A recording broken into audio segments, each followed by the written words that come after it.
I'm back with a bit of a bumper wrestling news episode for everybody. A WWE Raw Superstar has inked a multi-year deal. Could a shocking WWE comeback be on the cards? And Vince McMahon apparently sees a current tag team wrestler as a future singles star. More on that in a bit. So first up, MVP took to Instagram last night to confirm that he has signed a multi-year deal with WWE. Posting a shot of some lovely whiskey, ooh, you can see it there, MVP said, "I have come to terms with WWE on a multi-year deal. MVP is in the hurt business for the foreseeable future." He famously burst into the company in 2006 as a brazen free agent, eventually inking what was described as the largest contract in SmackDown history at the time. He would go on to hold the United States Championship twice, and he would even capture the WWE Tag Team Championships with Matt Hardy in 2007 before he was granted his release from the company in 2010. A dedicated enthusiast of Japanese wrestling, MVP went over to New Japan where he'd become the first ever IWGP Intercontinental Champion. From there he went to TNA where he led the Beatdown Clan, and he worked in independence the world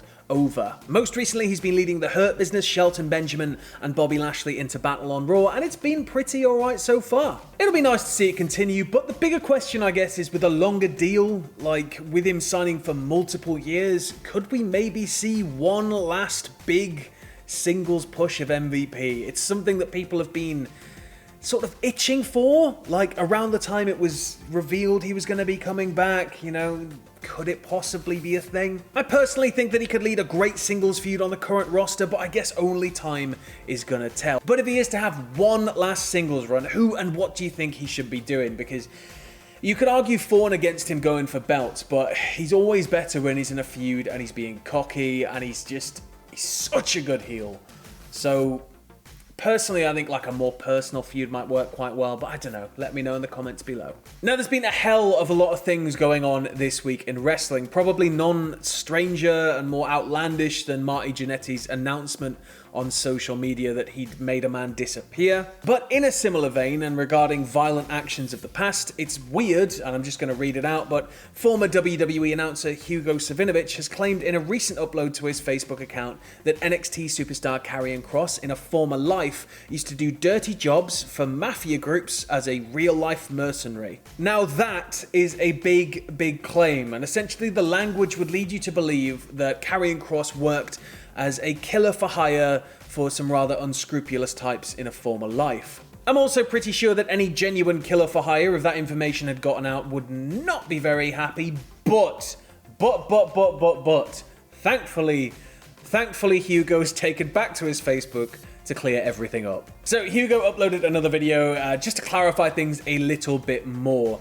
He said this is just really a massive translation issue. He said that he was speaking in the language of wrestling and therefore he meant that Kross was a killer in a metaphorical sense, but it didn't quite get across that way when he first uploaded that video. So he is a killer, alright, he's an absolute killer, but he kills people in the ring in wrestling matches and he doesn't kill them really, he just pushes them to their limits, and it's all very fun and very good. Hugo went on to say he has reached out to Karrion Kross and Scarlett Bordeaux just to clear things up and apologise for any sort of confusion.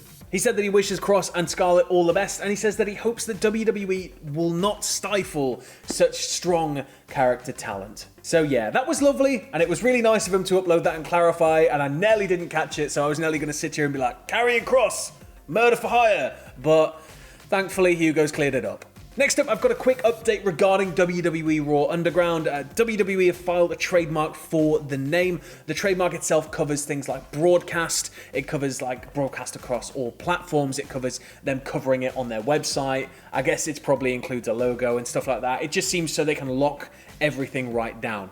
This is essentially just to make sure that WWE have all the rights, as I say. It doesn't exactly prove that WWE Raw Underground is going to be something that lasts forever. It doesn't exactly prove that it could be still here in 2 weeks. We don't know. You know the nature of WWE, and for them to trademark something like this, it's not exactly a massive cost for a company of their size. I would say that the fact that they've actually bothered to lock this trademark down suggests that it's going to be around for a little while longer, but I imagine this aspect of Raw, it's either going to flourish and people are going to love it and it'll eventually become its own thing, like once we get back to normal life and it'll just be a whole show in this style, or it'll just quietly fizzle away and it'll never be talked about again. Either way, it's safe to assume that it's going to be here for a little while longer yet, so buckle up. Next, a former NXT superstar is debuting for AEW this week. So yeah, Rachel Ellering, former NXT superstar and daughter of the legendary Paul Ellering, has been announced for AEW Dark this week, where she's going to be taking on Penelope Ford. This will be her debut with AEW, but regarding Ellering herself, she's been a part of the WWE system since about 2015, 2016. She started to gain some traction and appearances. I believe she was in both Mae Young Classics, and then she signed full-time with the company from there. But unfortunately, Ellering was one of the many victims of the WWE 2020 cut, so it's nice to see that she's going to be walking over the fence to join the other side. Even if it's just, a little bit here and there for now, I think she could be a real asset to the women's division in AEW.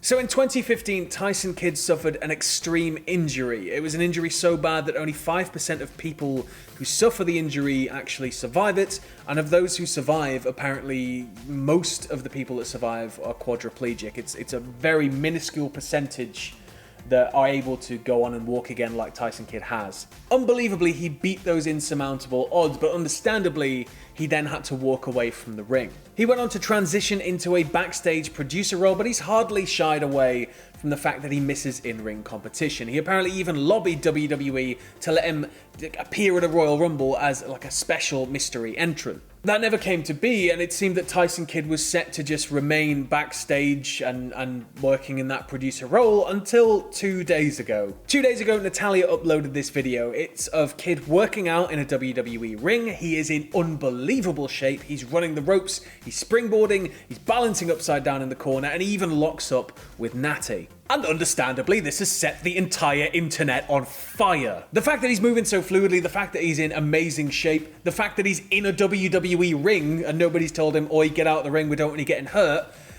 It could just be that he's gone along with like Natty to just sort of hang out, and he's got in the ring for old time's sake to just run the ropes and do some stuff, but I don't know. We're wrestling fans. We love drama, don't we? We love excitement, we love surprises, and this is just too juicy a prospect to pass up. Tyson Kidd's unfortunately one of those individuals that people look at and go, oh, what could have been? But that might just be entirely a thing of the past now, because Christ, we could have Tyson Kidd back. Can we please have Tyson Kidd back? Only if it's safe. Only if it's safe. Straight up. If there's any risk at all, we don't want it. It's the same as Edge. It's the same as Bryan. It needs to be completely and utterly safe. But, oh, how good would that be? And finally, and perhaps most bizarrely, in a video that features Karrion Kross being labelled a hitman and Tyson Kidd potentially returning to the ring, there's a report coming out of a recent WWE creative meeting. So this was from The Observer. It regarded a particularly long and brutal creative meeting that was reportedly held by Vince with creative staff. Now, apparently, despite shooting down a swathe of ideas from the team, Vince rambled at great length, like properly rambled apparently, about how much he loves Bayley's new persona. Which I agree with. It's such a stark contrast from the old Bayley character. We've got this nice little thing bubbling with her and Sasha, and it's eventually going to explode. I think that's going to take everything to the next level. But yeah, I completely agree with them on that. But then there was something even weirder. So apparently Vince is really high on Bianca Belair, which is completely understandable. She's possibly the most impressive athlete WWE has on the entire roster. And then he stated that he's a massive fan of Peyton Royce. He sees both of these individuals having sterling standout singles careers in the future. Now that's all well and good, except for the fact that Peyton Royce is in a tag team. And she's currently in that tag team with somebody called Billie Kay, who's also brilliant, and I feel like she's being left out here. I think it's such a Vince thing to have a Shawn and a Jannetty in every tag team under his employ, but I don't know if it's warranted, because I think that Billie Kay could also break out and be a big deal, because she's got that weird Chris Jericho style touch. In fact, both of the Iconics have that, where they can just sort of say something weird or they do something funny and it just gets over. So yeah, I think that despite the fact, yes, Peyton Royce and Bianca Belair are going to have incredible singles careers, we can't rule out Billie Kay. I think the Iconics exploding with enough build could be a fantastic story. Be great. Yeah. That was your news. Have a lovely weekend. Bye.